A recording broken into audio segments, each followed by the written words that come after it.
Judges 1. After the death of Joshua, the people of Israel inquired of the Lord, "Who shall go up first for us against the Canaanites, to fight against them?" The Lord said, Judah shall go up. Behold, I have given the land into his hand. And Judah said to Simeon his brother, Come up with me into the territory allotted to me, and we may fight against the Canaanites. And I likewise will go with you into the territory allotted to you. So Simeon went with him. Then Judah went up, and the Lord gave the Canaanites and the Perizzites into their hand, and they defeated 10,000 of them at Bezek. They found Adoni-Bezek at Bezek, and fought against him, and defeated the Canaanites and the Perizzites. Adoni-Bezek fled, but they pursued him, and caught him, and cut off his thumbs and his big toes. And Adoni-Bezek said, 70 kings with their thumbs and their big toes cut off used to pick up scraps under my table, as I have done. So God has repaid me. And they brought him to Jerusalem, and he died there. And the men of Judah fought against Jerusalem, and captured it, and struck it with the edge of the sword, and set the city on fire. And afterward the men of Judah went down to fight against the Canaanites who lived in the hill country, in the Negeb, and in the lowland. And Judah went against the Canaanites who lived in Hebron. Now the name of Hebron was formerly Kiriath Arba. And they defeated Sheshai, and Ahiman, and Talmai. From there they went against the inhabitants of Deborah. The name of Deborah was formerly Kiriath Sepher. And Caleb said, He who attacks Kiriath Sepher and captures it, I will give him Achsah, my daughter, for a wife. And Othniel, the son of Kenaz, Caleb's younger brother, captured it. And he gave him Achsah, his daughter, for a wife. When she came to him, she urged him to ask her father for a field. And she dismounted from her donkey. And Caleb said to her, What do you want? She said to him, Give me a blessing. Since you have set me in the land of the Negeb, give me also springs of water. And Caleb gave her the upper springs and the lower springs. And the descendants of the Kenite, Moses' father-in-law, went up with the people of Judah from the city of palms into the wilderness of Judah, which lies in the Negeb near Arad, and they went and settled with the people. And Judah went with Simeon his brother, and they defeated the Canaanites who inhabited Zephath, and devoted it to destruction. So the name of the city was called Hormah. Judah also captured Gaza with its territory, and Ashkelon with its territory, and Ekron with its territory. And the Lord was with Judah, and he took possession of the hill country, but he could not drive out the inhabitants of the plain, because they had chariots of iron. And Hebron was given to Caleb, as Moses had said, and he drove out from it the 3 sons of Anak. But the people of Benjamin did not drive out the Jebusites who lived in Jerusalem. So the Jebusites have lived with the people of Benjamin in Jerusalem to this day. The house of Joseph also went up against Bethel, and the Lord was with them. And the house of Joseph scouted out Bethel. Now the name of the city was formerly Luz. And the spies saw a man coming out of the city, and they said to him, Please show us the way into the city, and we will deal kindly with you. And he showed them the way into the city. And they struck the city with the edge of the sword, but they let the man and all his family go. And the man went to the land of the Hittites, and built a city, and called its name Luz. That is its name to this day. Manasseh did not drive out the inhabitants of Bethshean and its villages, or Taanach and its villages, or the inhabitants of Dor and its villages, or the inhabitants of Ibleam and its villages, or the inhabitants of Megiddo and its villages, for the Canaanites persisted in dwelling in that land. When Israel grew strong, they put the Canaanites to forced labor, but did not drive them out completely. And Ephraim did not drive out the Canaanites who lived in Gezer, so the Canaanites lived in Gezer among them. Zebulun did not drive out the inhabitants of Kitron, or the inhabitants of Nahalal, so the Canaanites lived among them, but became subject to forced labor. Asher did not drive out the inhabitants of Akko, or the inhabitants of Sidon, or of Olab, or of Akzib, or of Helba, or of Aphik, or of Rehob.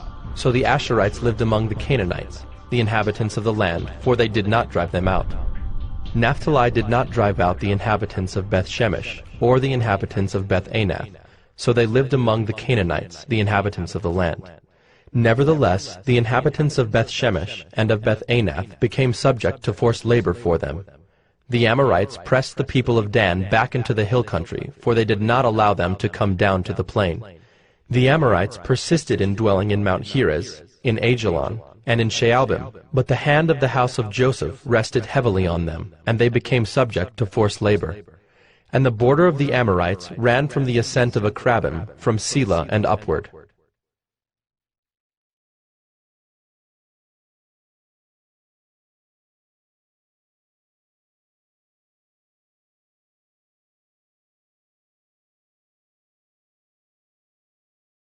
Judges 2. Now the angel of the Lord went up from Gilgal to Bochim, and he said, I brought you up from Egypt, and brought you into the land that I swore to give to your fathers. I said, I will never break my covenant with you, and you shall make no covenant with the inhabitants of this land. You shall break down their altars. But you have not obeyed my voice. What is this you have done? So now I say, I will not drive them out before you, but they shall become thorns in your sides, and their gods shall be a snare to you. As soon as the angel of the Lord spoke these words to all the people of Israel, the people lifted up their voices and wept, and they called the name of that place Bochim, and they sacrificed there to the Lord. When Joshua dismissed the people of Israel went each to his inheritance to take possession of the land. And the people served the Lord all the days of Joshua, and all the days of the elders who outlived Joshua, who had seen all the great work that the Lord had done for Israel. And Joshua, the son of Nun, the servant of the Lord, died at the age of 110 years. And they buried him within the boundaries of his inheritance in Timnath-Heres, in the hill country of Ephraim, north of the mountain of Gaash. And all that generation also were gathered to their fathers. And there arose another generation after them, who did not know the Lord or the work that he had done for Israel. And the people of Israel did what was evil in the sight of the Lord, and served the Baals. And they abandoned the Lord, the God of their fathers, who had brought them out of the land of Egypt. They went after other gods from among the gods of the peoples who were around them, and bowed down to them, and they provoked the Lord to anger. They abandoned the Lord, and served the Baals and the Ashtaroth. So the anger of the Lord was kindled against Israel, and he gave them over to plunderers who plundered them. And he sold them into the hand of their surrounding enemies, so that they could no longer withstand their enemies. Whenever they marched out, the hand of the Lord was against them for harm, as the Lord had warned, and as the Lord had sworn to them. And they were in terrible distress. Then the Lord raised up judges, who saved them out of the hand of those who plundered them. Yet they did not listen to their judges, for they whored after other gods and bowed down to them. They soon turned aside from the way in which their fathers had walked, who had obeyed the commandments of the Lord, and they did not do so. Whenever the Lord raised up judges for them, the Lord was with the judge, and he saved them from the hand of their enemies all the days of the judge. For the Lord was moved to pity by their groaning because of those who afflicted and oppressed them.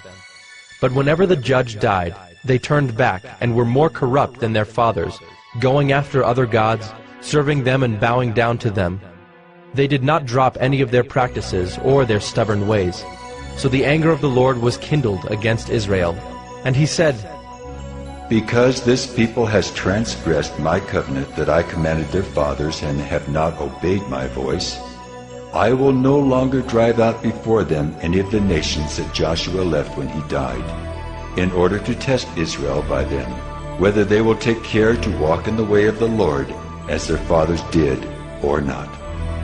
So the Lord left those nations, not driving them out quickly, and he did not give them into the hand of Joshua.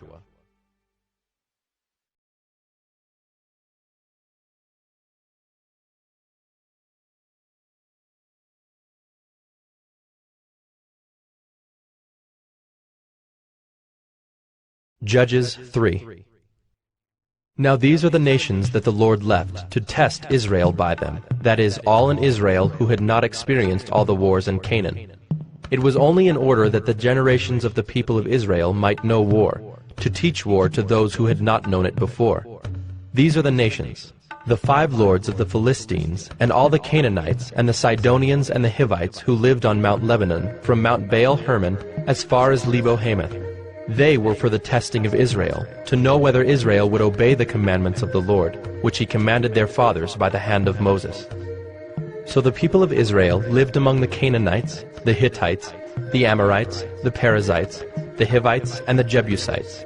And their daughters they took to themselves for wives, and their own daughters they gave to their sons, and they served their gods. And the people of Israel did what was evil in the sight of the Lord. They forgot the Lord their God, and served the Baals and the Ashtaroth. Therefore the anger of the Lord was kindled against Israel, and he sold them into the hand of Cushan-Rishathaim, king of Mesopotamia. And the people of Israel served Cushan-Rishathaim 8 years. But when the people of Israel cried out to the Lord raised up a deliverer for the people of Israel, who saved them, Othniel the son of Kenaz, Caleb's younger brother. The Spirit of the Lord was upon him, and he judged Israel. He went out to war, and the Lord gave Cushan-Rishathaim, king of Mesopotamia, into his hand. And his hand prevailed over Cushan-Rishathaim. So the land had rest 40 years. Then Othniel the son of Kenaz died, and the people of Israel again did what was evil in the sight of the Lord. And the Lord strengthened Elon, the king of Moab, against Israel, because they had done what was evil in the sight of the Lord. He gathered to himself the Ammonites and the Amalekites, and went and defeated Israel. And they took possession of the city of palms. And the people of Israel served Elon the king of Moab 18 years. Then the people of Israel cried out to the Lord, and the Lord raised up for them a deliverer, Ehud the son of Gera, the Benjaminite, a left-handed man. The people of Israel sent tribute by him to Elon the king of Moab. And Ehud made for himself a sword with 2 edges, a cubit in length, and he bound it on his right thigh under his clothes. And he presented the tribute to Elon king of Moab. Now Elon was a very fat man, and when Ehud had finished presenting the tribute, he sent away the people who carried the tribute. But he himself turned back at the idols near Gilgal, and said, I have a secret message for you, O king. And he commanded, Silence! And all his attendants went out from his presence. And Ehud came to him as he was sitting alone in his cool roof chamber. And Ehud said, I have a message from God for you. And he arose from his seat. And Ehud reached with his left hand, took the sword from his right thigh, and thrust it into his belly. And the hilt also went in after the blade, and the fat closed over the blade, for he did not pull the sword out of his belly. And the dung came out. Then Ehud went out into the porch, and closed the doors of the roof chamber behind him, and locked them. When he had gone, the servants came, and when they saw that the doors of the roof chamber were locked, they thought, Surely he is relieving himself in the closet of the cool chamber. And they waited till they were embarrassed. But when he still did not open the doors of the roof chamber, they took the key and opened them, and there lay their lord dead on the floor. Ehud escaped while they delayed, and he passed beyond the idols and escaped to Seirah. When he arrived, he sounded the trumpet in the hill country of Ephraim. Then the people of Israel went down with him from the hill country, and he was their leader. And he said to them, Follow after me, for the Lord has given your enemies the Moabites into your hand. So they went down after him and seized the fords of the Jordan against the Moabites, and did not allow anyone to pass over. And they killed at that time about 10,000 of the Moabites, all strong, able-bodied men. Not a man escaped. So Moab was subdued that day under the hand of Israel, and the land had rest for 80 years. After him was Shamgar the son of Anath, who killed 600 of the Philistines with an ox goad, and he also saved Israel.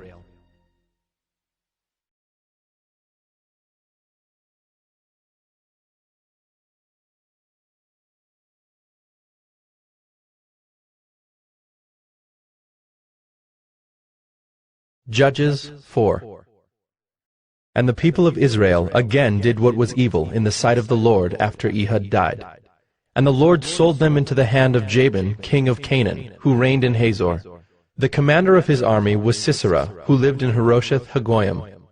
Then the people of Israel cried out to the Lord for help, for he had 900 chariots of iron, and he oppressed the people of Israel cruelly for 20 years.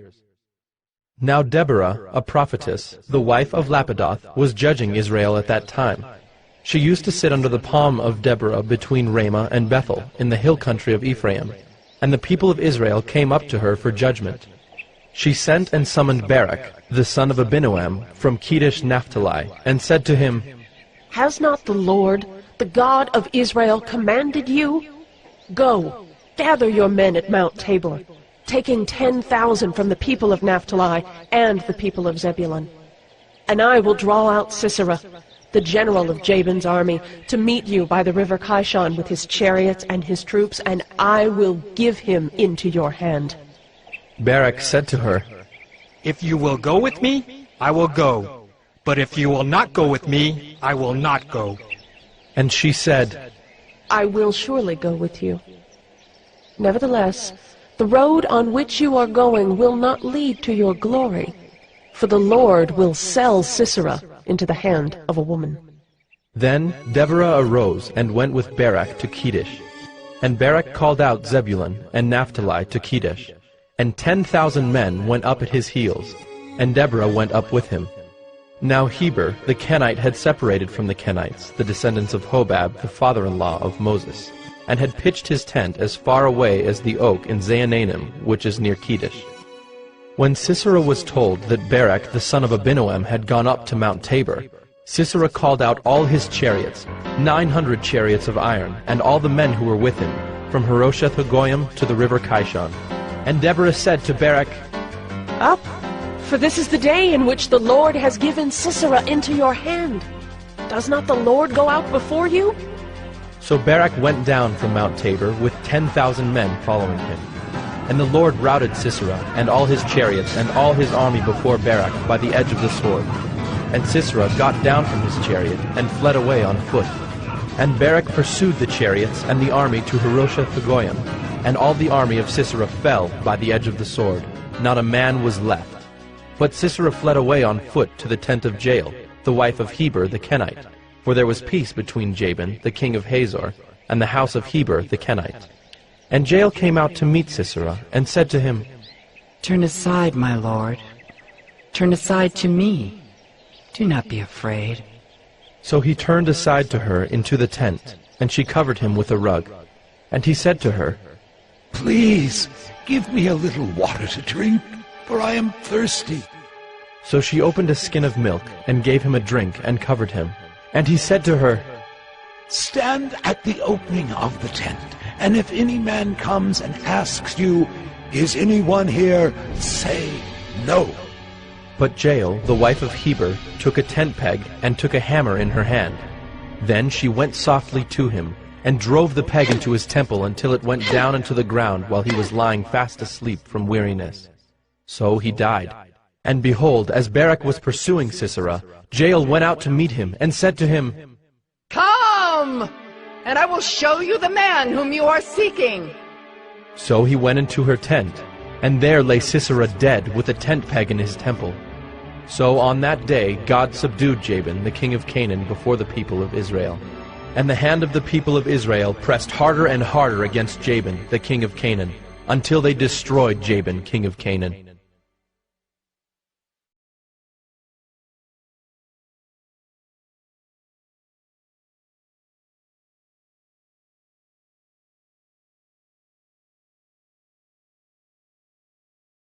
Judges 5.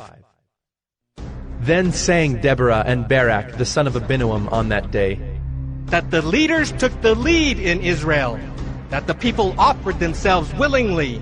Bless the Lord. Hear, O kings, give ear, O princes. To the Lord I will sing. I will make melody to the Lord, the God of Israel. Lord, when you went out from Seir, when you marched from the region of Edom, the earth trembled and the heavens dropped. Yes, the clouds dropped water. The mountains quaked before the Lord, even Sinai before the Lord, the God of Israel. In the days of Shamgar, son of Anath, in the days of Jael, the highways were abandoned and travelers kept to the byways. The villagers ceased in Israel. They ceased to be until I arose. I, Deborah, arose as a mother in Israel. When new gods were chosen, then war was in the gates. Was shield or spear to be seen among 40,000 in Israel? My heart goes out to the commanders of Israel, who offered themselves willingly among the people. Bless the Lord. Tell of it, you who ride on white donkeys, you who sit on rich carpets, and you who walk by the way, to the sound of musicians at the watering places. There they repeat the righteous triumphs of the Lord, the righteous triumphs of his villagers in Israel. Then down to the gates march the people of the Lord. Awake, awake, Deborah! Awake, awake, break out in a song. Arise, Barak, lead away your captives, O son of Abinoam. Then down marched the remnant of the noble.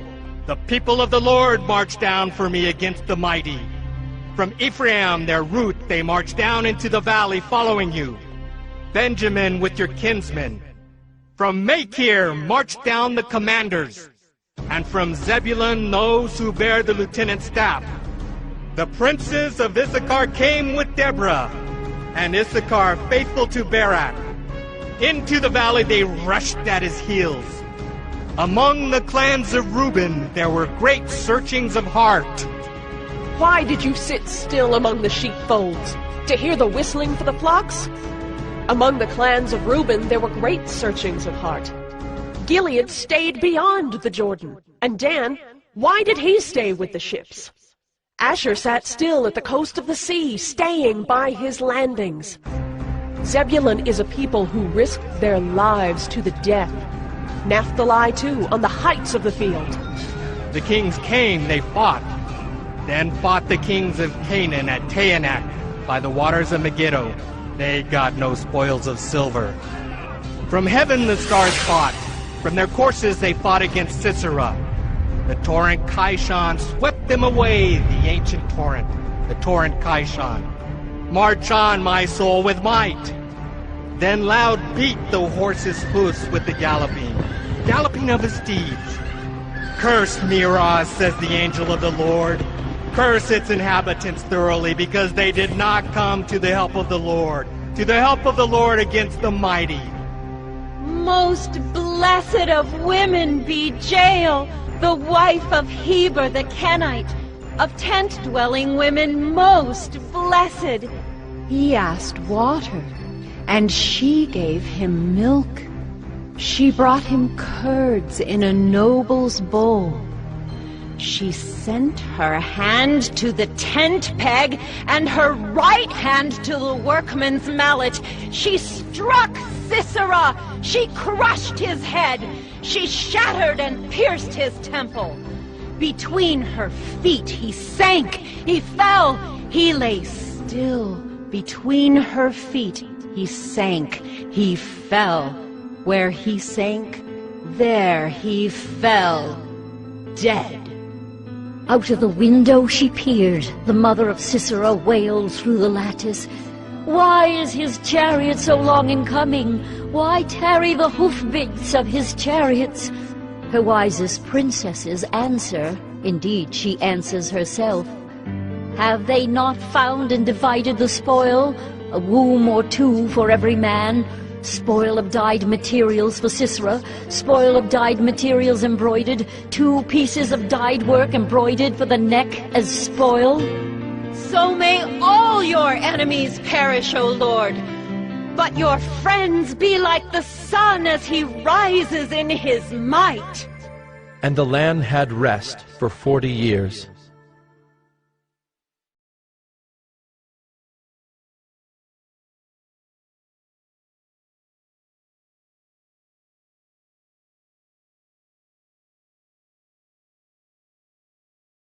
Judges 6. The people of Israel did what was evil in the sight of the Lord, and the Lord gave them into the hand of Midian 7 years. And the hand of Midian overpowered Israel. And because of Midian, the people of Israel made for themselves the dens that are in the mountains, and the caves, and the strongholds. For whenever the Israelites planted crops, the Midianites and the Amalekites and the people of the east would come up against them. They would encamp against them and devour the produce of the land as far as Gaza, and leave no sustenance in Israel, and no sheep or ox or donkey. For they would come up with their livestock and their tents. They would come like locusts in number. Both they and their camels could not be counted, so that they laid waste the land as they came in. And Israel was brought very low because of Midian, and the people of Israel cried out for help to the Lord. When the people of Israel cried out to the Lord on account of the Midianites, the Lord sent a prophet to the people of Israel. And he said to them, Thus says the Lord, the God of Israel, I led you up from Egypt, and brought you out of the house of bondage. And I delivered you from the hand of the Egyptians, and from the hand of all who oppressed you, and drove them out before you, and gave you their land. And I said to you, I am the Lord your God. You shall not fear the gods of the Amorites, in whose land you dwell. But you have not obeyed my voice. Now the angel of the Lord came and sat under the terebinth at Ophrah, which belonged to Joash the Abiezrite, while his son Gideon was beating out wheat in the winepress to hide it from the Midianites. And the angel of the Lord appeared to him and said to him, The Lord is with you, O mighty man of valor. And Gideon said to him, Please, sir, if the Lord is with us, why then has all this happened to us? And where are all his wonderful deeds that our fathers recounted to us, saying, Did not the Lord bring us up from Egypt? But now the Lord has forsaken us, and given us into the hand of Midian. And the Lord turned to him and said, Go in this might of yours, and save Israel from the hand of Midian. Do not I send you? And he said to him, Please, Lord, how can I save Israel? Behold, my clan is the weakest in Manasseh, and I am the least in my father's house. And the Lord said to him, But I will be with you, and you shall strike the Midianites as one man. And he said to him, If now I have found favor in your eyes, then show me a sign that it is you who speak with me. Please, do not depart from here until I come to you and bring out my present and set it before you. And he said, I will stay till you return. So Gideon went into his house, and prepared a young goat and unleavened cakes from an ephah of flour.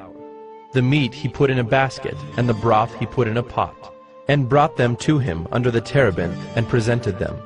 And the angel of God said to him, Take the meat and the unleavened cakes, and put them on this rock, and pour the broth over them. And he did so. Then the angel of the Lord reached out the tip of the staff that was in his hand, and touched the meat and the unleavened cakes. And fire sprang up from the rock, and consumed the meat and the unleavened cakes. And the angel of the Lord vanished from his sight. Then Gideon perceived that he was the angel of the Lord.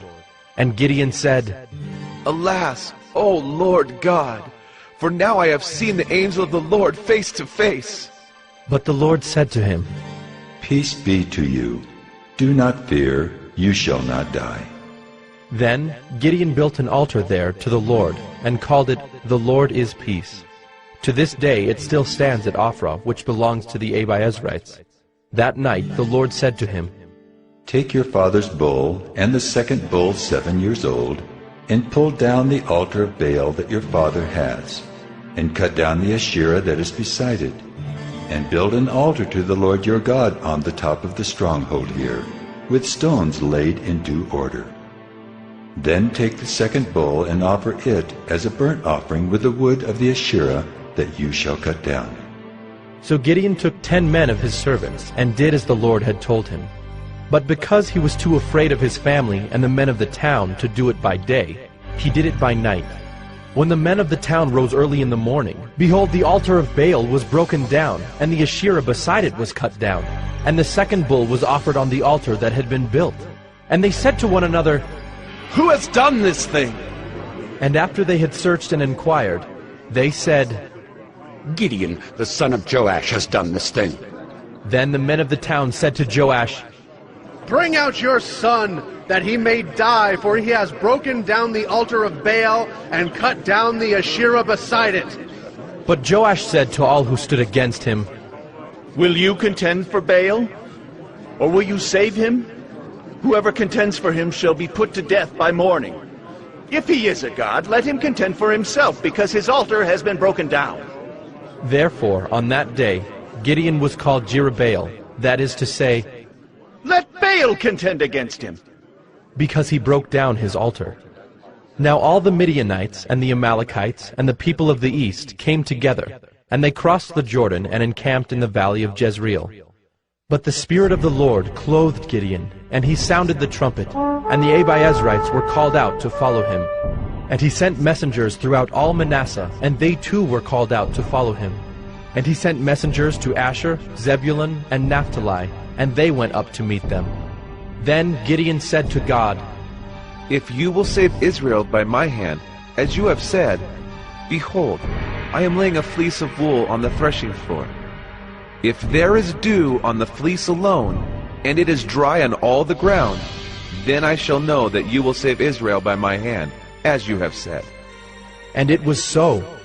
When he rose early next morning and squeezed the fleece, he wrung enough dew from the fleece to fill a bowl with water.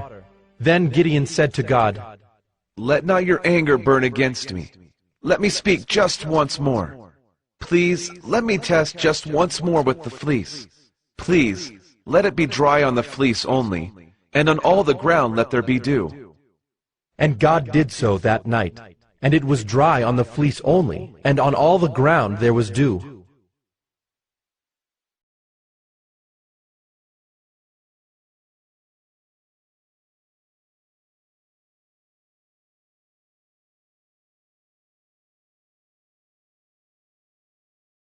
Judges 7. Then Jerubbaal, that is Gideon, and all the people who were with him rose early and encamped beside the spring of Harod. And the camp of Midian was north of them, by the hill of Moreh in the valley.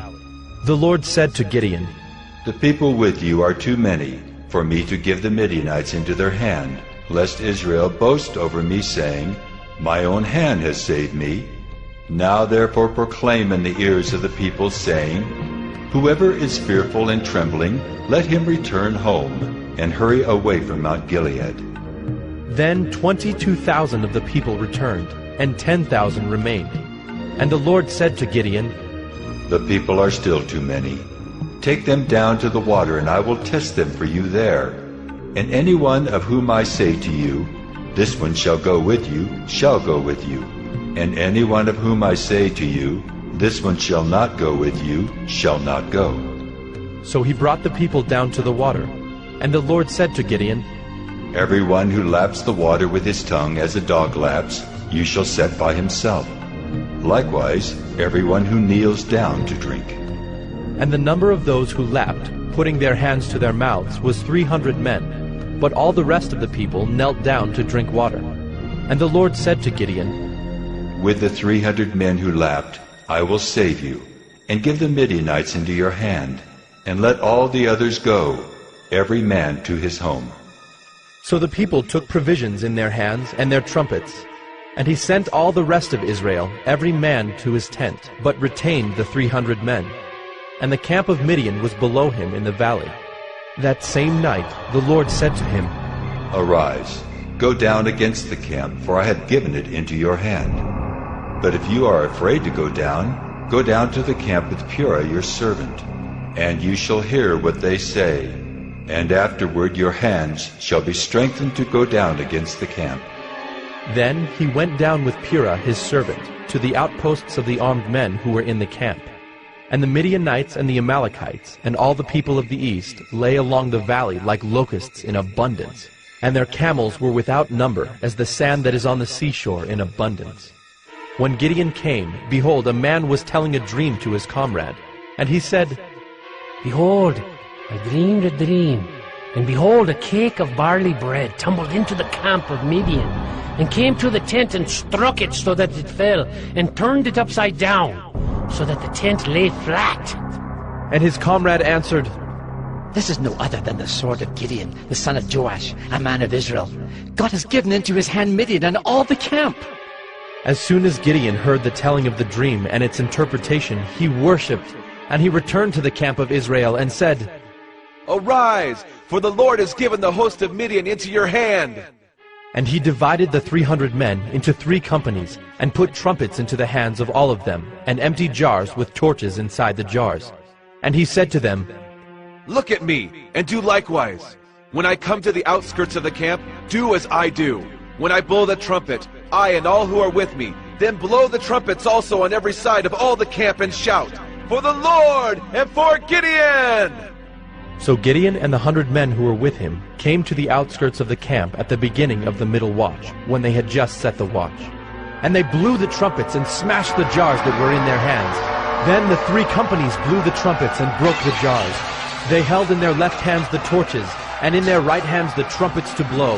And they cried out, "A sword for the Lord and for Gideon!" Every man stood in his place around the camp, and all the army ran. They cried out and fled. When they blew the 300 trumpets, the Lord set every man's sword against his comrade and against all the army. And the army fled as far as Bethshittah toward Zererah, as far as the border of Abel-Meholah by Tabbath. And the men of Israel were called out from Naphtali and from Asher and from all Manasseh, and they pursued after Midian. Gideon sent messengers throughout all the hill country of Ephraim, saying, "Come down against the Midianites and capture the waters against them, as far as Beth-barah and also the Jordan." So all the men of Ephraim were called out, and they captured the waters as far as Beth-barah and also the Jordan. And they captured the 2 princes of Midian, Oreb and Zeeb. They killed Oreb at the rock of Oreb, and Zeeb they killed at the winepress of Zeeb. Then they pursued Midian, and they brought the heads of Oreb and Zeeb to Gideon across the Jordan.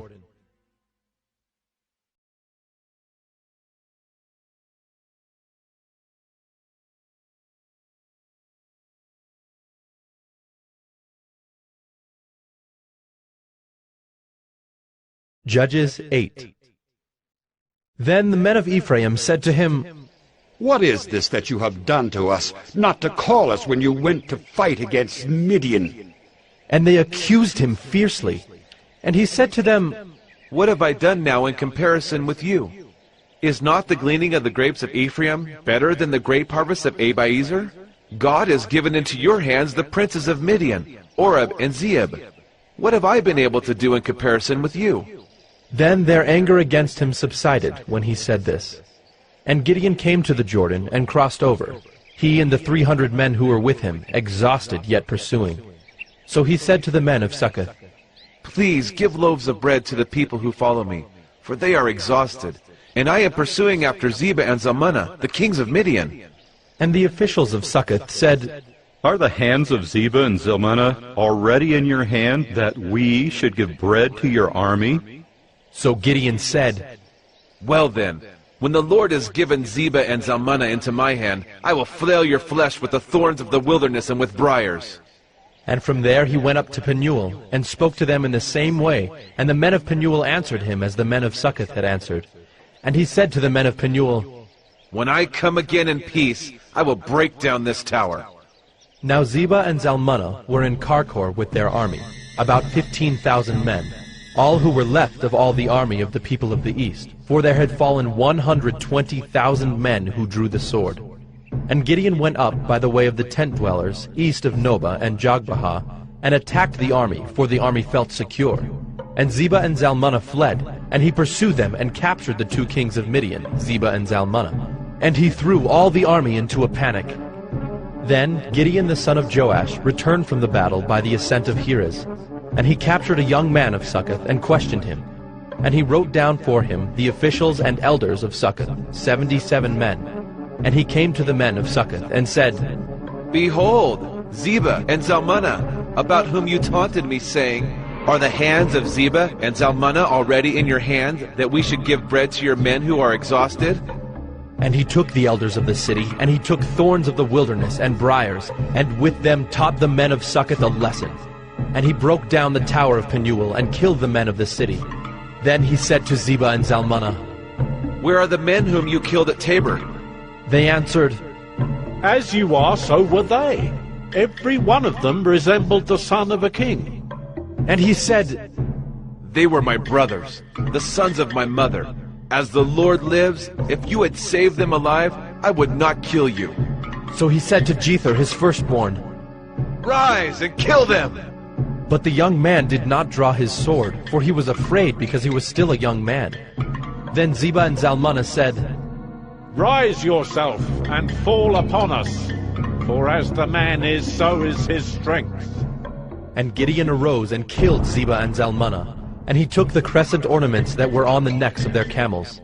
Then the men of Israel said to Gideon, "Rule over us, you and your son and your grandson also, for you have saved us from the hand of Midian. Gideon said to them, I will not rule over you, and my son will not rule over you. The Lord will rule over you. And Gideon said to them, Let me make a request of you. Every one of you give me the earrings from his spoil. For they had golden earrings, because they were Ishmaelites. And they answered, We will willingly give them. And they spread a cloak, and every man threw in it the earrings of his spoil. And the weight of the golden earrings that he requested was 1,700 shekels of gold, besides the crescent ornaments, and the pendants, and the purple garments worn by the kings of Midian, and besides the collars that were around the necks of their camels. And Gideon made an ephod of it, and put it in his city, in Ophrah. And all Israel whored after it there, and it became a snare to Gideon and to his family. So Midian was subdued before the people of Israel, and they raised their heads no more. And the land had rest 40 years in the days of Gideon. Jerubbaal, the son of Joash, went and lived in his own house. Now Gideon had 70 sons, his own offspring, for he had many wives. And his concubine, who was in Shechem, also bore him a son, and he called his name Abimelech. And Gideon, the son of Joash, died in a good old age, and was buried in the tomb of Joash his father, at Ophrah of the Abiezrites. As soon as Gideon died, the people of Israel turned again, and whored after the Baals, and made Baal-berith their god. And the people of Israel did not remember the Lord their God, who had delivered them from the hand of all their enemies on every side, and they did not show steadfast love to the family of Jerubbaal, that is Gideon, in return for all the good that he had done to Israel.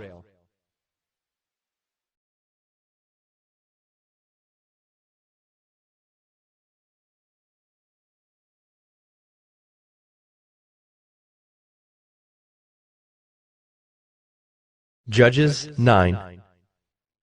Now Abimelech, the son of Jerubbaal, went to Shechem to his mother's relatives, and said to them and to the whole clan of his mother's family, Say in the ears of all the leaders of Shechem, which is better for you, that all 70 of the sons of Jerubbaal rule over you, or that one rule over you?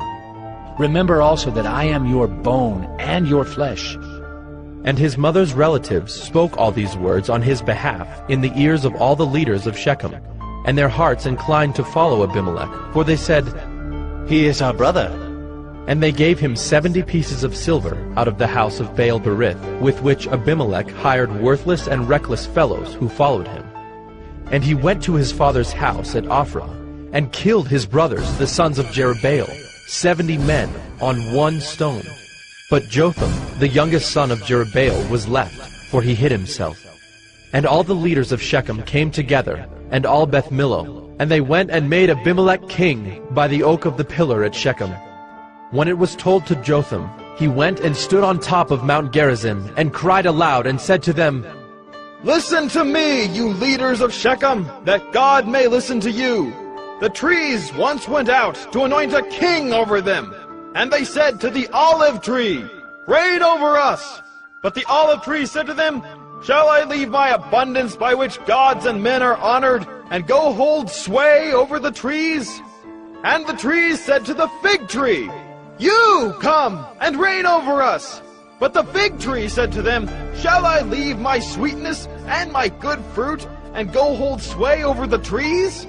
And the tree said to the vine, You! Come and reign over us! But the vine said to them, Shall I leave my wine that cheers God and men and go hold sway over the trees? Then all the trees said to the bramble, You come and reign over us! And the bramble said to the trees, If in good faith you are anointing me king over you, then come and take refuge in my shade. But if not, let fire come out of the bramble and devour the cedars of Lebanon. Now, therefore, if you acted in good faith and integrity when you made Abimelech king, and if you have dealt well with Jerubbaal and his house, and have done to him as his deeds deserved, for my father fought for you and risked his life and delivered you from the hand of Midian, and you have risen up against my father's house this day, and have killed his sons, 70 men on one stone, and have made Abimelech, the son of his female servant, king over the leaders of Shechem because he is your relative, if you then have acted in good faith and integrity with Jerubbaal and with his house this day, then rejoice in Abimelech, and let him also rejoice in you. But if not, let fire come out from Abimelech and devour the leaders of Shechem and Beth Millo. And let fire come out from the leaders of Shechem and from Beth Millo and devour Abimelech. And Jotham ran away and fled and went to Beer and lived there because of Abimelech his brother. Abimelech ruled over Israel 3 years. And God sent an evil spirit between Abimelech and the leaders of Shechem. And the leaders of Shechem dealt treacherously with Abimelech, that the violence done to the 70 sons of Jerubbaal might come, and their blood be laid on Abimelech their brother who killed them, and on the men of Shechem who strengthened his hands to kill his brothers. And the leaders of Shechem put men in ambush against him on the mountaintops, and they robbed all who passed by them along that way. And it was told to Abimelech. And Gaal, the son of Ebed, moved into Shechem with his relatives. And the leaders of Shechem put confidence in him. And they went out into the field and gathered the grapes from their vineyards, and trod them and held a festival. And they went into the house of their God, and ate and drank, and reviled Abimelech. And Gaal, the son of Ebed, said, Who is Abimelech? And who are we of Shechem that we should serve him? Is he not the son of Jerubbaal? And is not Zebul his officer? Serve the men of Hamor, the father of Shechem? But why should we serve him? Would that this people were under my hand. Then I would remove Abimelech. I would say to Abimelech, Increase your army, and come out. When Zebul, the ruler of the city, heard the words of Gaal, the son of Ebed, his anger was kindled. And he sent messengers to Abimelech secretly, saying, Behold, Gaal the son of Ebed and his relatives have come to Shechem, and they are stirring up the city against you. Now therefore, go by night, you and the people who are with you, and set an ambush in the field. And then, in the morning, as soon as the sun is up, rise early and rush upon the city. And when he and the people who are with him come out against you, you may do to them as your hand finds to do. So Abimelech and all the men who were with him rose up by night and set an ambush against Shechem in 4 companies. And Gaal, the son of Ebed, went out and stood in the entrance of the gate of the city.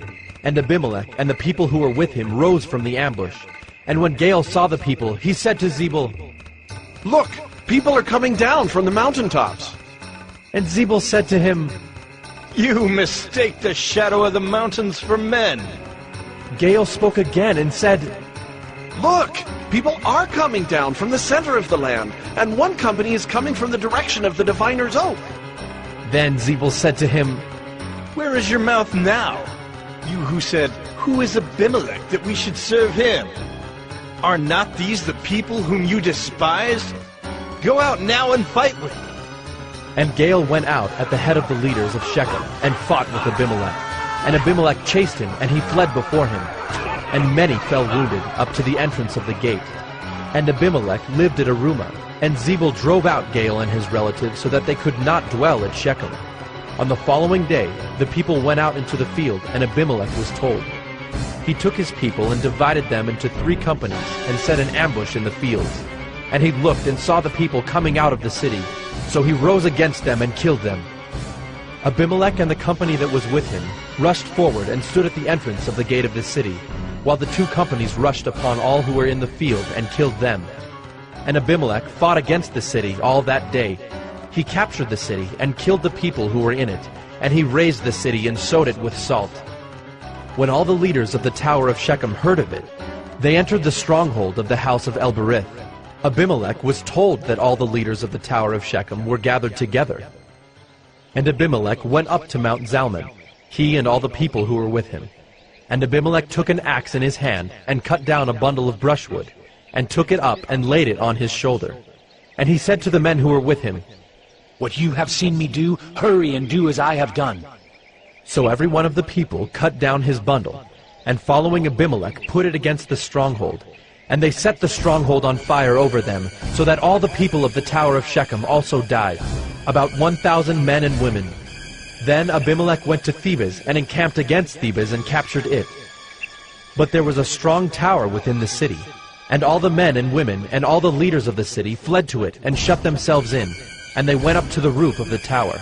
And Abimelech came to the tower and fought against it, and drew near to the door of the tower to burn it with fire. And a certain woman threw an upper millstone on Abimelech's head and crushed his skull. Then he called quickly to the young man, his armor-bearer, and said to him, "Draw your sword and kill me, lest they say of me, a woman killed him." And his young man thrust him through, and he died. And when the men of Israel saw that Abimelech was dead, everyone departed to his home. Thus God returned the evil of Abimelech, which he committed against his father in killing his 70 brothers. And God also made all the evil of the men of Shechem return on their heads, and upon them came the curse of Jotham, the son of Jerubbaal.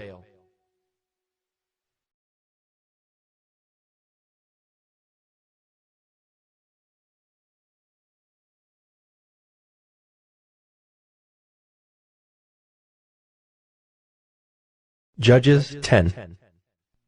After Abimelech, there arose to save Israel Tola, the son of Puah, son of Dodo, a man of Issachar, and he lived at Shamgar in the hill country of Ephraim. And he judged Israel 23 years.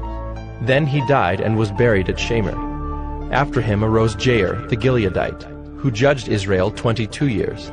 And he had 30 sons who rode on 30 donkeys, and they had 30 cities called Havoth-Jair to this day, which are in the land of Gilead. And Jair died and was buried in Canaan. The people of Israel again did what was evil in the sight of the Lord, and served the Baals and the Ashtaroth, the gods of Syria, the gods of Sidon, the gods of Moab, the gods of the Ammonites, and the gods of the Philistines. And they forsook the Lord and did not serve him. So the anger of the Lord was kindled against Israel, and he sold them into the hand of the Philistines and into the hand of the Ammonites. And they crushed and oppressed the people of Israel that year. For 18 years they oppressed all the people of Israel who were beyond the Jordan in the land of the Amorites, which is in Gilead. And the Ammonites crossed the Jordan to fight also against Judah and against Benjamin and against the house of Ephraim, so that Israel was severely distressed. And the people of Israel cried out to the Lord, saying, "We have sinned against you, because we have forsaken our God and have served the Baals." And the Lord said to the people of Israel, Did I not save you from the Egyptians and from the Amorites, from the Ammonites and from the Philistines, the Sidonians also, and the Amalekites? And the Maonites oppressed you, and you cried out to me, and I saved you out of their hand. Yet you have forsaken me and served other gods. Therefore I will save you no more. Go and cry out to the gods whom you have chosen. Let them save you in the time of your distress. And the people of Israel said to the Lord, We have sinned. Do to us whatever seems good to you. Only please deliver us this day. So they put away the foreign gods from among them and served the Lord, and he became impatient over the misery of Israel. Then the Ammonites were called to arms, and they encamped in Gilead. And the people of Israel came together, and they encamped at Mizpah. And the people, the leaders of Gilead, said one to another, Who is the man who will begin to fight against the Ammonites? He shall be head over all the inhabitants of Gilead.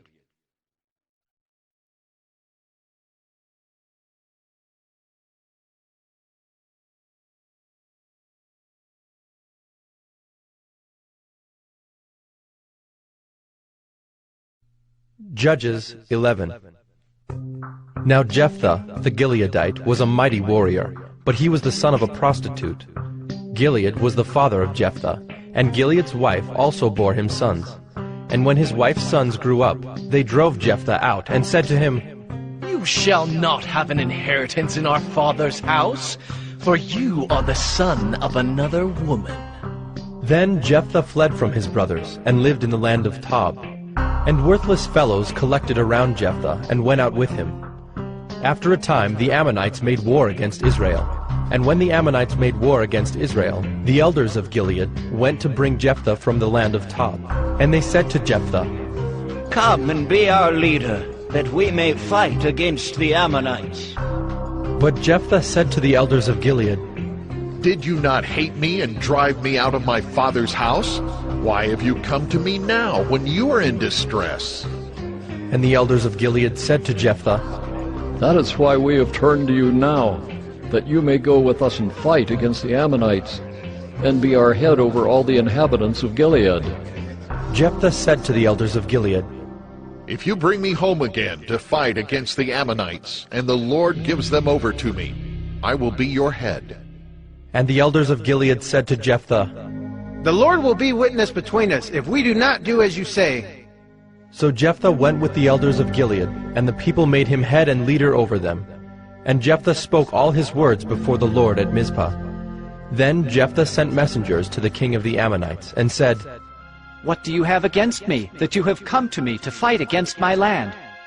And the king of the Ammonites answered the messengers of Jephthah, Because Israel, on coming up from Egypt, took away my land, from the Arnon to the Jabbok and to the Jordan.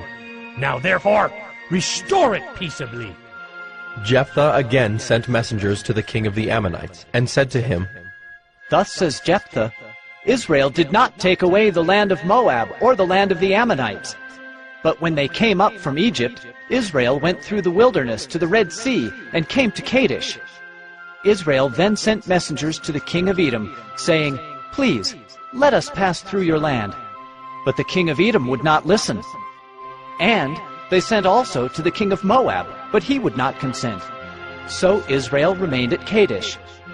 Then they journeyed through the wilderness, and went around the land of Edom and the land of Moab, and arrived on the east side of the land of Moab, and camped on the other side of the Arnon.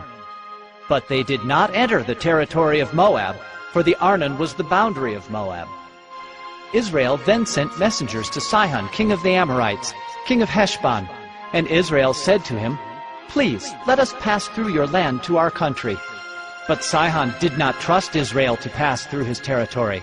So Sihon gathered all his people together and encamped at Jahaz, and fought with Israel. And the Lord, the God of Israel, gave Sihon and all his people into the hand of Israel, and they defeated them. So Israel took possession of all the land of the Amorites, who inhabited that country. And they took possession of all the territory of the Amorites, from the Arnon to the Jabbok, and from the wilderness to the Jordan. So then the Lord, the God of Israel, dispossessed the Amorites from before his people Israel. And are you to take possession of them? Will you not possess what Chemosh your God gives you to possess? And all that the Lord our God has dispossessed before us, we will possess. Now, are you any better than Balak the son of Zippor, king of Moab? Did he ever contend against Israel, or did he ever go to war with them? While Israel lived in Heshbon and its villages, and in Aroer and its villages, and in all the cities that are on the banks of the Arnon, 300 years, why did you not deliver them within that time? I therefore have not sinned against you, and you do me wrong by making war on me. The Lord, the judge, decide this day between the people of Israel and the people of Ammon. But the king of the Ammonites did not listen to the words of Jephthah that he sent to him. Then the Spirit of the Lord was upon Jephthah, and he passed through Gilead and Manasseh, and passed on to Mizpah of Gilead. And from Mizpah of Gilead he passed on to the Ammonites. And Jephthah made a vow to the Lord, and said, If you will give the Ammonites into my hand, then whatever comes out from the doors of my house to meet me when I return in peace from the Ammonites shall be the Lord's, and I will offer it up for a burnt offering. So Jephthah crossed over to the Ammonites to fight against them, and the Lord gave them into his hand. And he struck them from Aroer to the neighborhood of Minnith, 20 cities, and as far as Abel-Keramim, with a great blow.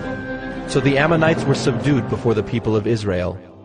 Then Jephthah came to his home at Mizpah. And behold, his daughter came out to meet him with tambourines and with dances. She was his only child. Besides her he had neither son nor daughter. And as soon as he saw her, he tore his clothes and said, Alas, my daughter, you have brought me very low, and you have become the cause of great trouble to me. For I have opened my mouth to the Lord, and I cannot take back my vow. And she said to him, My father, You have opened your mouth to the Lord. Do to me according to what has gone out of your mouth, now that the Lord has avenged you on your enemies, on the Ammonites. So she said to her father, Let this thing be done for me. Leave me alone 2 months, that I may go up and down on the mountains and weep for my virginity, I and my companions. So he said, Go. Then he sent her away for 2 months, and she departed, she and her companions, and wept for her virginity on the mountains. And at the end of 2 months she returned to her father, who did with her according to his vow that he had made. She had never known a man, and it became a custom in Israel that the daughters of Israel went year by year to lament the daughter of Jephthah the Gileadite 4 days in the year.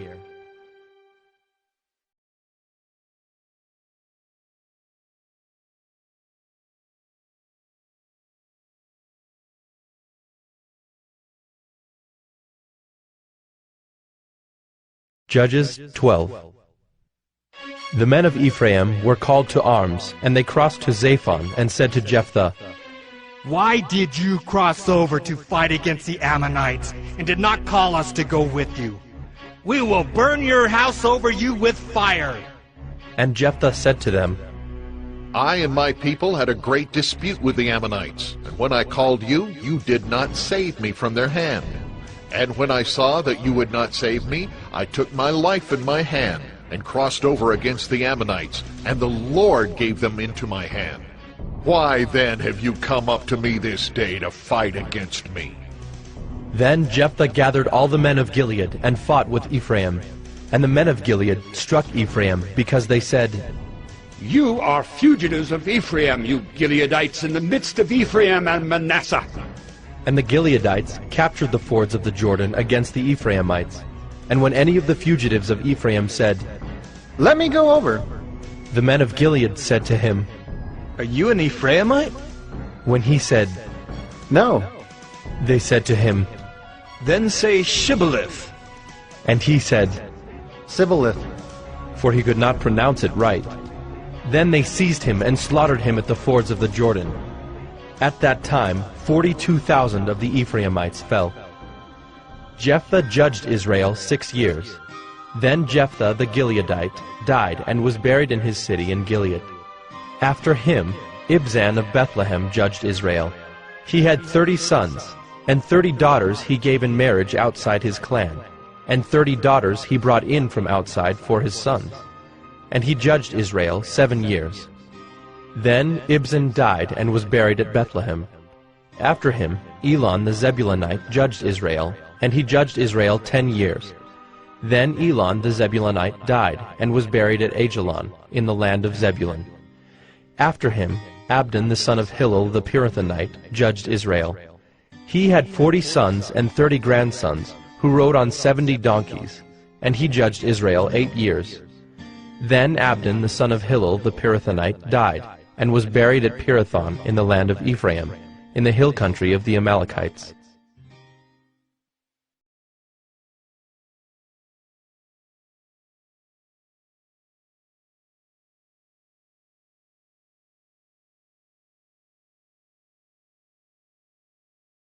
Judges 13. And the people of Israel again did what was evil in the sight of the Lord. So the Lord gave them into the hand of the Philistines for 40 years. There was a certain man of Zorah, of the tribe of the Danites, whose name was Manoah, and his wife was barren and had no children. And the angel of the Lord appeared to the woman, and said to her, Behold, you are barren and have not borne children, but you shall conceive and bear a son. Therefore be careful and drink no wine or strong drink, and eat nothing unclean. For behold, you shall conceive and bear a son. No razor shall come upon his head, for the child shall be a Nazirite to God from the womb, and he shall begin to save Israel from the hand of the Philistines. Then the woman came and told her husband, A man of God came to me, and his appearance was like the appearance of the angel of God, very awesome.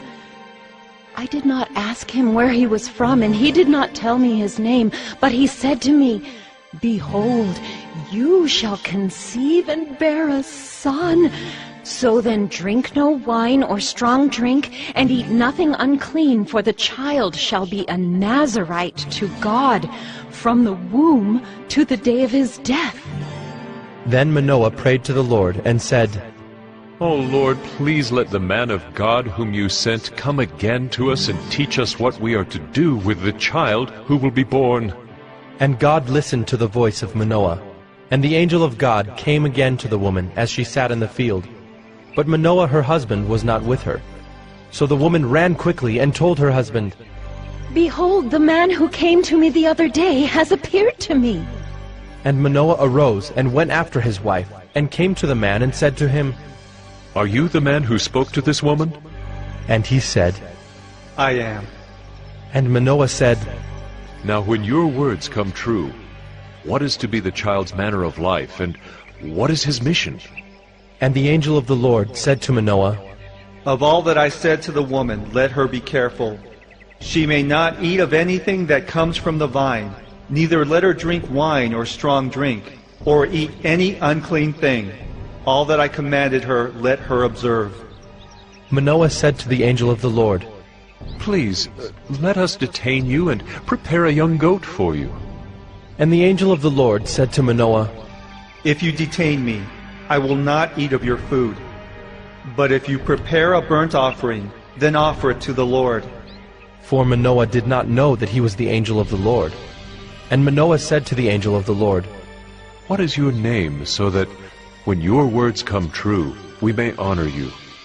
And the angel of the Lord said to him, Why do you ask my name, seeing it is wonderful?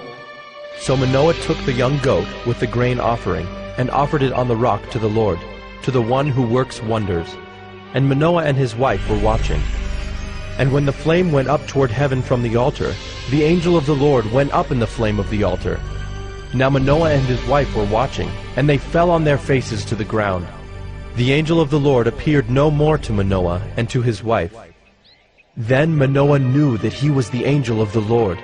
And Manoah said to his wife, We shall surely die, for we have seen God. But his wife said to him, If the Lord had meant to kill us, he would not have accepted a burnt offering and a grain offering at our hands, or shown us all these things, or now announced to us such things as these. And the woman bore a son, and called his name Samson. And the young man grew, and the Lord blessed him. And the Spirit of the Lord began to stir him in Mahanadan, between Zorah and Eshtael.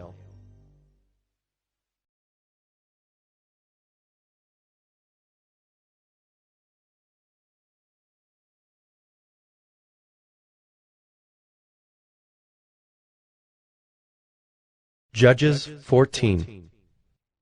Samson went down to Timnah, and at Timnah he saw one of the daughters of the Philistines.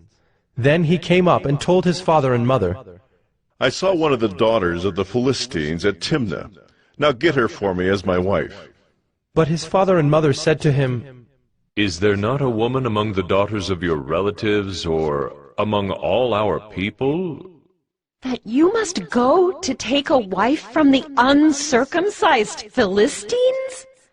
But Samson said to his father, Get her for me, for she is right in my eyes.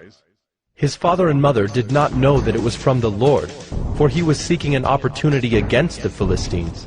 At that time the Philistines ruled over Israel. Then Samson went down with his father and mother to Timnah, and they came to the vineyards of Timnah. And behold, a young lion came toward him roaring. Then the Spirit of the Lord rushed upon him, and although he had nothing in his hand, he tore the lion in pieces as one tears a young goat. But he did not tell his father or his mother what he had done. Then he went down and talked with the woman, and she was right in Samson's eyes. After some days he returned to take her. And he turned aside to see the carcass of the lion. And behold, there was a swarm of bees in the body of the lion, and honey. He scraped it out into his hands, and went on, eating as he went. And he came to his father and mother, and gave some to them, and they ate. But he did not tell them that he had scraped the honey from the carcass of the lion. His father went down to the woman, and Samson prepared a feast there, for so the young men used to do. As soon as the people saw him, they brought 30 companions to be with him. And Samson said to them, Let me now put a riddle to you. If you can tell me what it is within the 7 days of the feast, and find it out, then I will give you 30 linen garments and 30 changes of clothes. But if you cannot tell me what it is, then you shall give me 30 linen garments and 30 changes of clothes. And they said to him, Put your riddle that we may hear it. And he said to them, Out of the eater came something to eat. Out of the strong came something sweet. And in 3 days they could not solve the riddle. On the 4th day they said to Samson's wife, Entice your husband to tell us what the riddle is, lest we burn you and your father's house with fire. Have you invited us here to impoverish us? And Samson's wife wept over him and said, You only hate me. You do not love me. You've put a riddle to my people, and you have not told me what it is. And he said to her, Behold, I have not told my father nor my mother, and shall I tell you? She wept before him the 7 days that their feast lasted.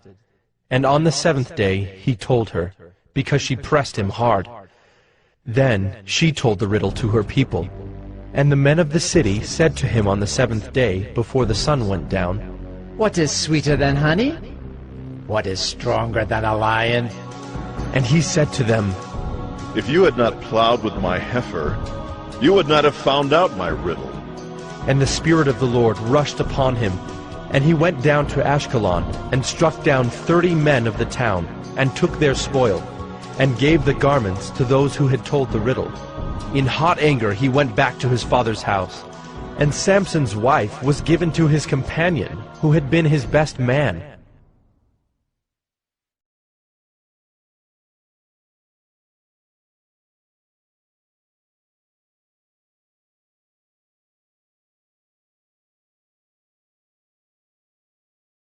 Judges 15. After some days, at the time of wheat harvest, Samson went to visit his wife with a young goat. And he said, I will go into my wife in the chamber. But her father would not allow him to go in. And her father said, I really thought that you utterly hated her, so I gave her to your companion. Is not her younger sister more beautiful than she? Please, take her instead. And Samson said to them, This time I shall be innocent in regard to the Philistines, when I do them harm. So Samson went and caught 300 foxes, and took torches. And he turned them tail to tail, and put a torch between each pair of tails. And when he had set fire to the torches, he let the foxes go into the standing grain of the Philistines, and set fire to the stacked grain and the standing grain, as well as the olive orchards. Then the Philistines said, Who has done this? And they said, Samson, the son-in-law of the Timnite, because he has taken his wife and given her to his companion. And the Philistines came up and burned her and her father with fire. And Samson said to them, If this is what you do, I swear I will be avenged on you, and after that I will quit. And he struck them hip and thigh with a great blow. And he went down and stayed in the cleft of the rock of Etam. Then the Philistines came up and encamped in Judah, and made a raid on Lehi. And the men of Judah said, Why have you come up against us? They said, We have come up to bind Samson, to do to him as he did to us. Then 3,000 men of Judah went down to the cleft of the rock of Etam, and said to Samson, Do you not know that the Philistines are rulers over us? What then is this that you have done to us? And he said to them, As they did to me, so have I done to them. And they said to him, We have come down to bind you, that we may give you into the hands of the Philistines. And Samson said to them, Swear to me that you will not attack me yourselves. They said to him, No, we will only bind you and give you into their hands. We will surely not kill you. So they bound him with 2 new ropes, and brought him up from the rock. When he came to Lehi, the Philistines came shouting to meet him. Then the Spirit of the Lord rushed upon him, and the ropes that were on his arms became as flax that has caught fire, and his bonds melted off his hands. And he found a fresh jawbone of a donkey, and put out his hand and took it, and with it he struck 1,000 men. And Samson said, With a jawbone of a donkey, heaps upon heaps, with a jawbone of a donkey have I struck down 1,000 men. As soon as he had finished speaking, he threw away the jawbone out of his hand, and that place was called Ramoth Lehi. And he was very thirsty, and he called upon the Lord and said, You have granted this great salvation by the hand of your servant. And shall I now die of thirst and fall into the hands of the uncircumcised? And God split open the hollow place that is at Lehi, and water came out from it. And when he drank, his spirit returned, and he revived. Therefore the name of it was called Enhakkore. It is at Lehi to this day. And he judged Israel in the days of the Philistines 20 years.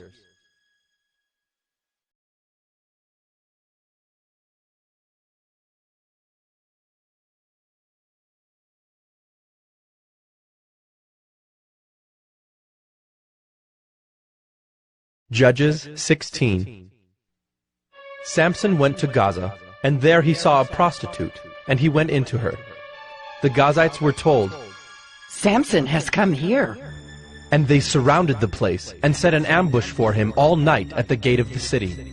They kept quiet all night, saying, Let us wait till the light of the morning, then we will kill him. But Samson lay till midnight. And at midnight he arose and took hold of the doors of the gate of the city, and the 2 posts, and pulled them up, bar and all, and put them on his shoulders, and carried them to the top of the hill that is in front of Hebron. After this he loved a woman in the valley of Sorek, whose name was Delilah. And the lords of the Philistines came up to her, and said to her, Seduce him, and see where his great strength lies, and by what means we may overpower him, that we may bind him to humble him. And we will each give you 1,100 pieces of silver. So Delilah said to Samson, Please, tell me where your great strength lies, and how you might be bound that one could subdue you.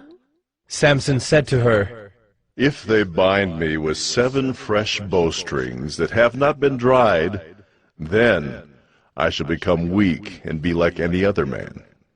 Then the lords of the Philistines brought up to her 7 fresh bowstrings that had not been dried, and she bound him with them.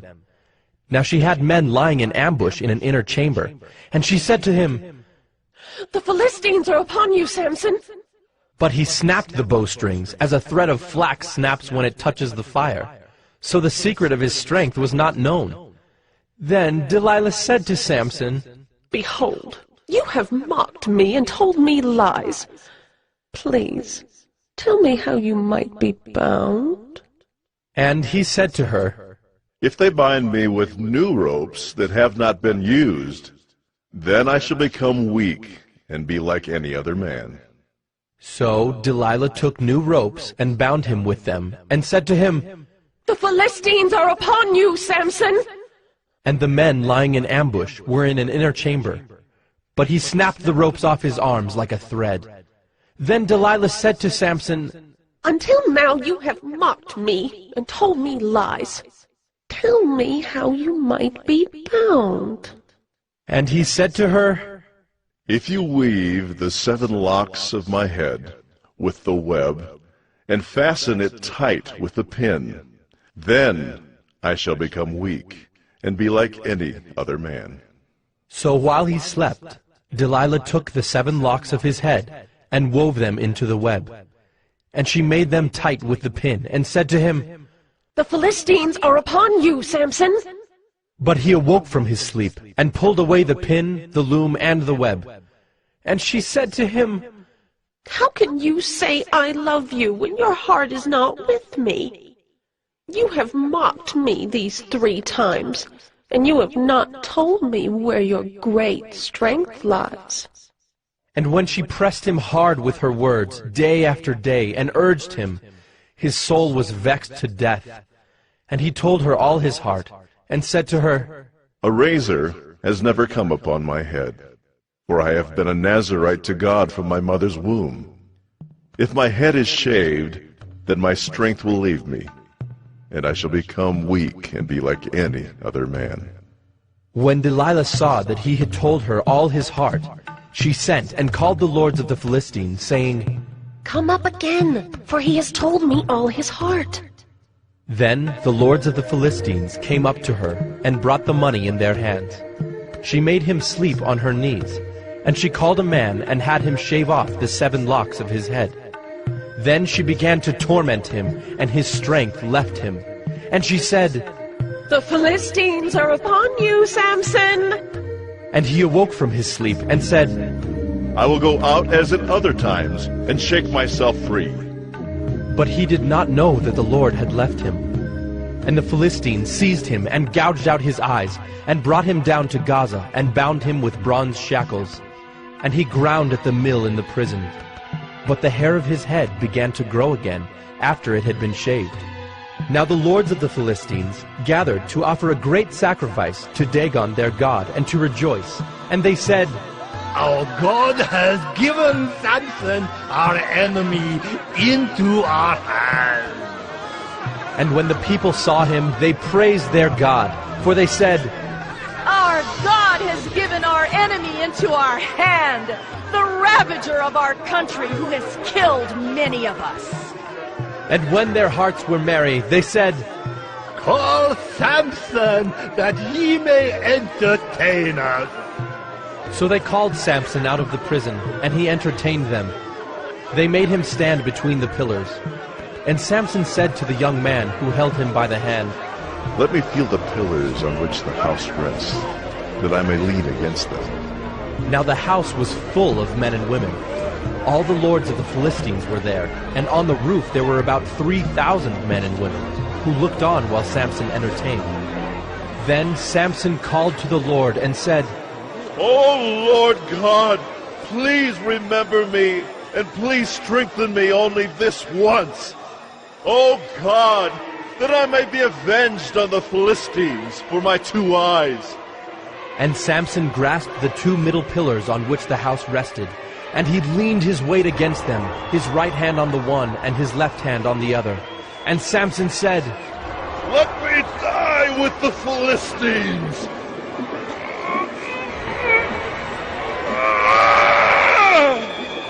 Then he bowed with all his strength, and the house fell upon the lords and upon all the people who were in it. So the dead whom he killed at his death were more than those whom he had killed during his life. Then his brothers and all his family came down and took him and brought him up and buried him between Zorah and Eshtaol in the tomb of Manoah his father. He had judged Israel 20 years.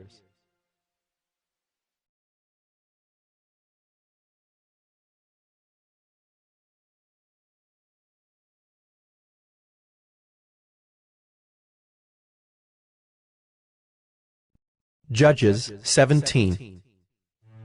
There was a man of the hill country of Ephraim, whose name was Micah. And he said to his mother, The 1,100 pieces of silver that were taken from you, about which you uttered a curse, and also spoke it in my ears, behold, the silver is with me. I took it. And his mother said, Blessed be my son by the Lord. And he restored the 1,100 pieces of silver to his mother. And his mother said, I dedicate the silver to the Lord from my hand for my son, to make a carved image and a metal image.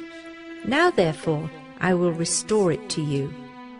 So when he restored the money to his mother took 200 pieces of silver, and gave it to the silversmith, who made it into a carved image and a metal image.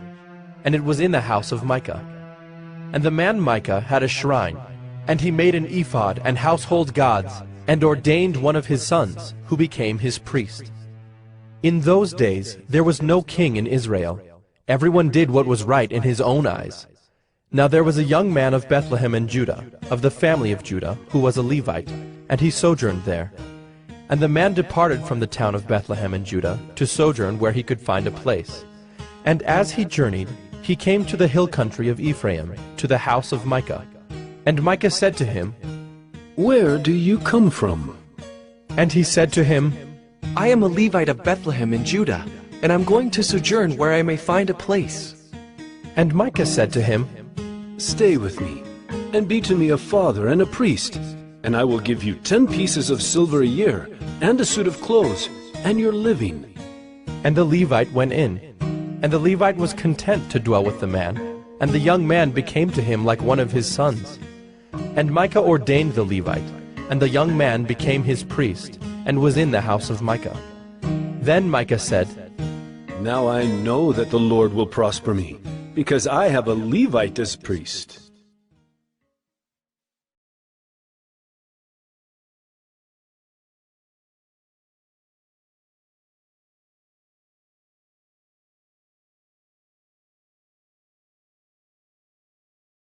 Judges 18. In those days there was no king in Israel, and in those days the tribe of the people of Dan was seeking for itself an inheritance to dwell in, for until then no inheritance among the tribes of Israel had fallen to them. So the people of Dan sent 5 able men from the whole number of their tribe, from Zorah and from Eshtaol, to spy out the land and to explore it. And they said to them, Go and explore the land. And they came to the hill country of Ephraim, to the house of Micah, and lodged there. When they were by the house of Micah, they recognized the voice of the young Levite. And they turned aside and said to him, Who brought you here? What are you doing in this place? What is your business here? And he said to them, This is how Micah dealt with me. He has hired me, and I have become his priest. And they said to him, Inquire of God, please, that we may know whether the journey on which we are setting out will succeed. And the priest said to them, Go in peace. The journey on which you go is under the eye of the Lord. Then the 5 men departed and came to Laish, and saw the people who were there, how they lived in security, after the manner of the Sidonians, quiet and unsuspecting, lacking nothing that is in the earth, and possessing wealth, and how they were far from the Sidonians, and had no dealings with anyone. And when they came to their brothers at Zorah and Eshtaol, their brothers said to them, What do you report? They said, Arise, and let us go up against them, for we have seen the land, and behold, it is very good. And will you do nothing? Do not be slow to go to enter in and possess the land. As soon as you go, you will come to an unsuspecting people. The land is spacious, for God has given it into your hands, a place where there is no lack of anything that is in the earth. So 600 men of the tribe of Dan, armed with weapons of war, set out from Zorah and Eshtaol, and went up and encamped at Kiriath-Jearim in Judah. On this account that place is called Mahaneh-dan to this day. Behold, it is west of Kiriath-Jearim. And they passed on from there to the hill country of Ephraim, and came to the house of Micah. Then the 5 men who had gone to scout out the country of Laish said to their brothers, Do you know that in these houses there are an ephod, household gods, a carved image, and a metal image? Now therefore consider what you will do. And they turned aside there, and came to the house of the young Levite at the home of Micah, and asked him about his welfare. Now the 600 men of the Danites, armed with their weapons of war, stood by the entrance of the gate. And the 5 men who had gone to scout out the land went up and entered and took the carved image, the ephod, the household gods, and the metal image, while the priests stood by the entrance of the gate with the 600 men armed with weapons of war.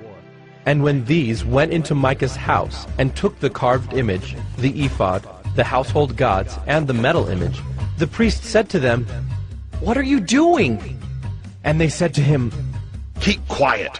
Put your hand on your mouth and come with us, and be to us a father and a priest. Is it better for you to be priest to the house of one man, or to be priest to a tribe and clan in Israel?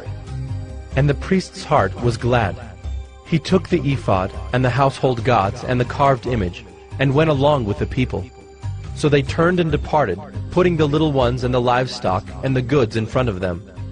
When they had gone a distance from the home of Micah, the men who were in the houses near Micah's house were called out, and they overtook the people of Dan. And they shouted to the people of Dan, who turned around and said to Micah, "What is the matter with you, that you come with such a company?" And he said, "You take my gods that I made and the priest, and go away? And what have I left? How then do you ask me, what is the matter with you?" And the people of Dan said to him, "Do not let your voice be heard among us, lest angry fellows fall upon you, and you lose your life with the lives of your household." Then the people of Dan went their way, and when Micah saw that they were too strong for him, he turned and went back to his home. But the people of Dan took what Micah had made, and the priest who belonged to him, and they came to Laish, to a people quiet and unsuspecting, and struck them with the edge of the sword, and burned the city with fire. And there was no deliverer, because it was far from Sidon, and they had no dealings with anyone. It was in the valley that belongs to Beth-rehob. Then they rebuilt the city, and lived in it. And they named the city Dan, after the name of Dan their ancestor, who was born to Israel. But the name of the city was Laish at the first. And the people of Dan set up the carved image for themselves. And Jonathan, the son of Gershom, son of Moses, and his sons, were priests to the tribe of the Danites until the day of the captivity of the land. So they set up Micah's carved image that he made, as long as the house of God was at Shiloh.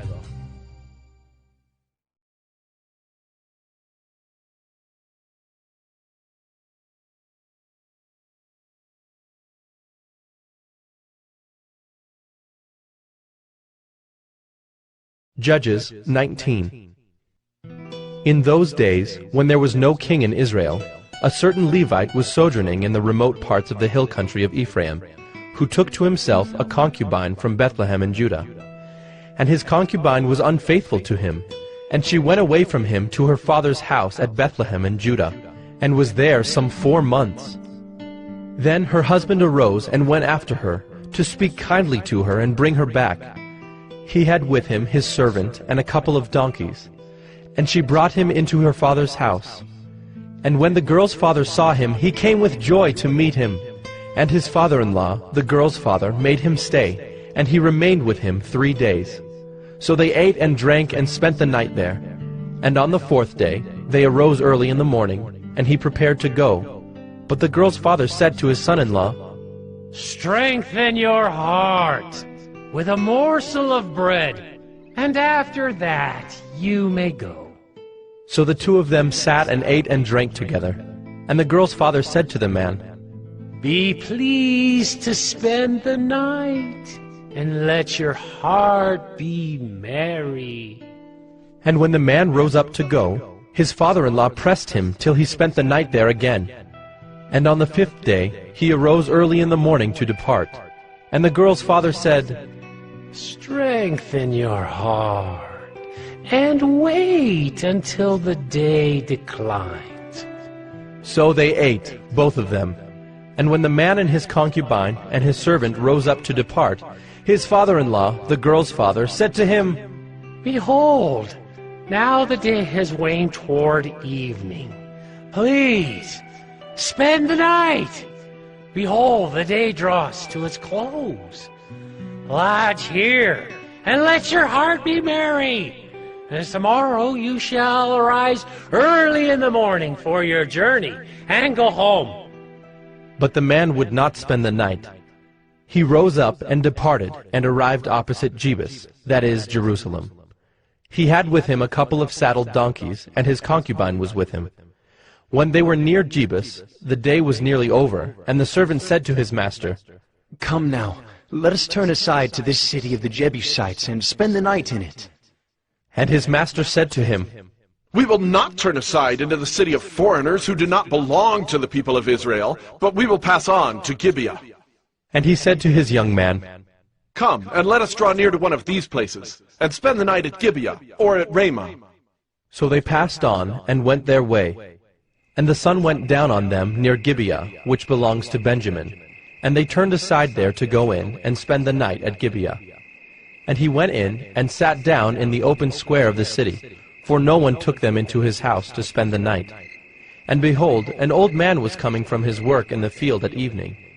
The man was from the hill country of Ephraim, and he was sojourning in Gibeah.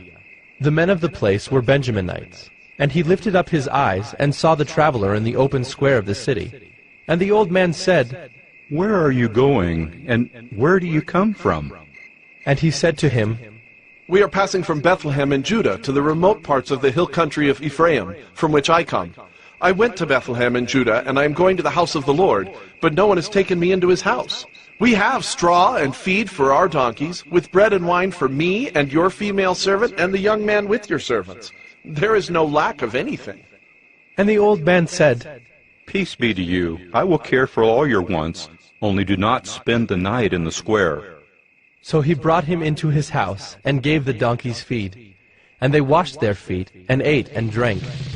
As they were making their hearts merry, behold, the men of the city, worthless fellows, surrounded the house, beating on the door. And they said to the old man, the master of the house, Bring out the man who came into your house, that we may know him. And the man, the master of the house, went out to them, and said to them, No, my brothers, do not act so wickedly. Since this man has come into my house, do not do this vile thing. Behold, here are my virgin daughter and his concubine. Let me bring them out now. Violate them and do with them what seems good to you, but against this man do not do this outrageous thing. But the men would not listen to him. So the man seized his concubine, and made her go out to them. And they knew her, and abused her all night until the morning. And as the dawn began to break, they let her go.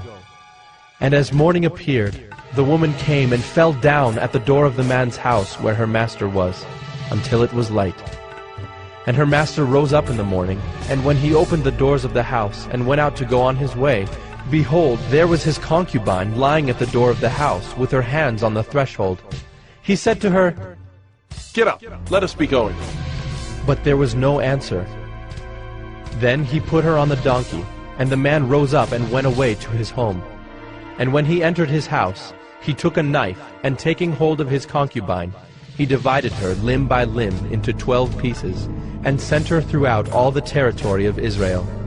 And all who saw it said, Such a thing has never happened, or been seen from the day that the people of Israel came up out of the land of Egypt until this day. Consider it, take counsel, and speak.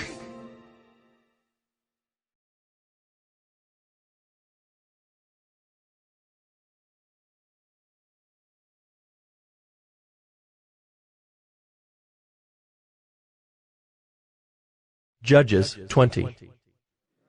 Then all the people of Israel came out from Dan to Beersheba, including the land of Gilead, and the congregation assembled as one man to the Lord at Mizpah. And the chiefs of all the people, of all the tribes of Israel, presented themselves in the assembly of the people of God, 400,000 men on foot that drew the sword. Now the people of Benjamin heard that the people of Israel had gone up to Mizpah. And the people of Israel said, Tell us, how did this evil happen? And the Levite, the husband of the woman who was murdered, answered and said, I came to Gibeah that belongs to Benjamin, I and my concubine to spend the night. And the leaders of Gibeah rose against me, and surrounded the house against me by night. They meant to kill me, and they violated my concubine, and she is dead. So I took hold of my concubine and cut her in pieces, and sent her throughout all the country of the inheritance of Israel, for they have committed abomination and outrage in Israel. Behold, you people of Israel, all of you, give your advice and counsel here. And all the people arose as one man, saying, None of us will go to his tent, and none of us will return to his house. But now, this is what we will do to Gibeah. We will go up against it by lot, and we will take 10 men of 100 throughout all the tribes of Israel, and 100 of 1,000, and 1,000 of 10,000, to bring provisions for the people, that when they come, they may repay Gibeah of Benjamin for all the outrage that they have committed in Israel. So all the men of Israel gathered against the city, united as one man. And the tribes of Israel sent men through all the tribe of Benjamin, saying, What evil is this that has taken place among you? Now therefore give up the men, the worthless fellows in Gibeah, that we may put them to death and purge evil from Israel. But the Benjaminites would not listen to the voice of their brothers, the people of Israel. Then the people of Benjamin came together out of the cities to Gibeah to go out to battle against the people of Israel. And the people of Benjamin mustered out of their cities on that day 26,000 men who drew the sword, besides the inhabitants of Gibeah, who mustered 700 chosen men. Among all these were 700 chosen men who were left-handed. Every one could sling a stone at a hair and not miss.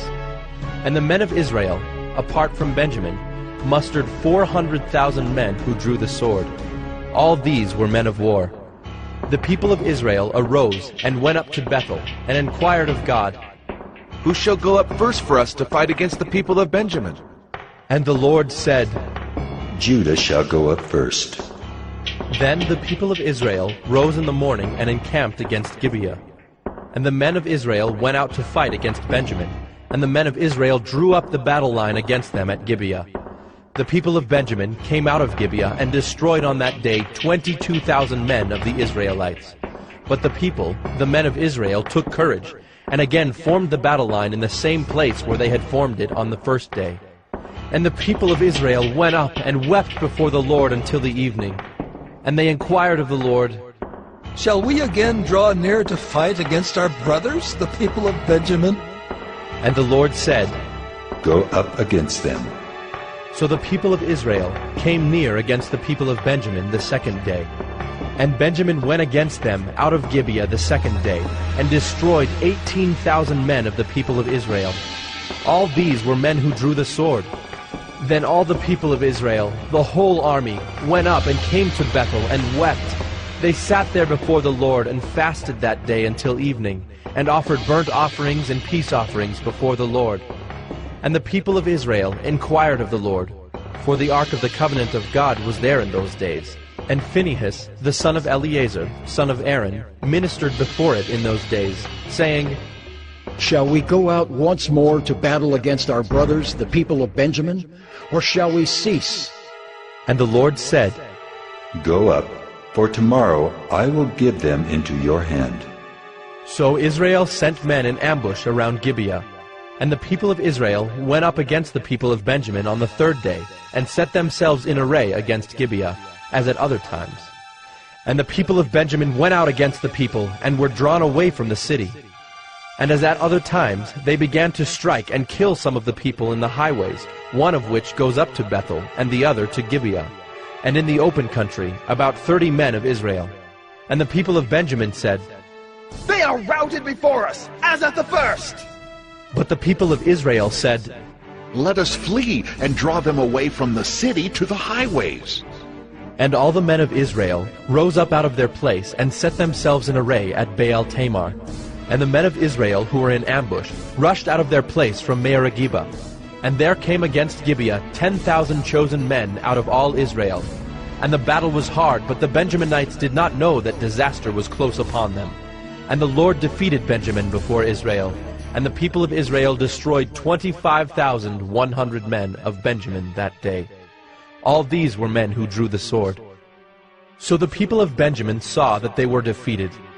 The men of Israel gave ground to Benjamin, because they trusted the men in ambush whom they had set against Gibeah. Then the men in ambush hurried and rushed against Gibeah. The men in ambush moved out and struck all the city with the edge of the sword. Now the appointed signal between the men of Israel and the men in the main ambush was that when they made a great cloud of smoke rise up out of the city, the men of Israel should turn in battle. Now Benjamin had begun to strike and kill about 30 men of Israel. They said, "Surely they are defeated before us, as in the first battle." But when the signal began to rise out of the city in a column of smoke, the Benjaminites looked behind them, and behold, the whole of the city went up in smoke to heaven. Then the men of Israel turned, and the men of Benjamin were dismayed, for they saw that disaster was close upon them. Therefore they turned their backs before the men of Israel in the direction of the wilderness, but the battle overtook them. And those who came out of the cities were destroying them in their midst. Surrounding the Benjaminites, they pursued them, and trod them down from Noah as far as opposite Gibeah on the east. 18,000 men of Benjamin fell, all of them men of valor. And they turned and fled toward the wilderness, to the rock of Rimmon. 5,000 men of them were cut down in the highways, and they were pursued hard to Gideon, and 2,000 men of them were struck down. So all who fell that day of Benjamin were 25,000 men who drew the sword, all of them men of valor. But 600 men turned and fled toward the wilderness to the rock of Rimmon, and remained at the rock of Rimmon 4 months. And the men of Israel turned back against the people of Benjamin, and struck them with the edge of the sword, the city, men and beasts, and all that they found. And all the towns that they found they set on fire.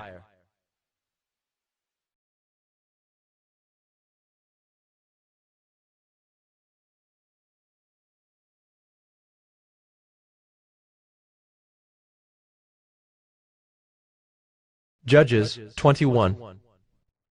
Now the men of Israel had sworn at Mizpah, "No one of us shall give his daughter in marriage to Benjamin." And the people came to Bethel, and sat there till evening before God. And they lifted up their voices and wept bitterly. And they said, O Lord, the God of Israel, why has this happened in Israel, that today there should be one tribe lacking in Israel? And the next day the people rose early, and built there an altar, and offered burnt offerings and peace offerings.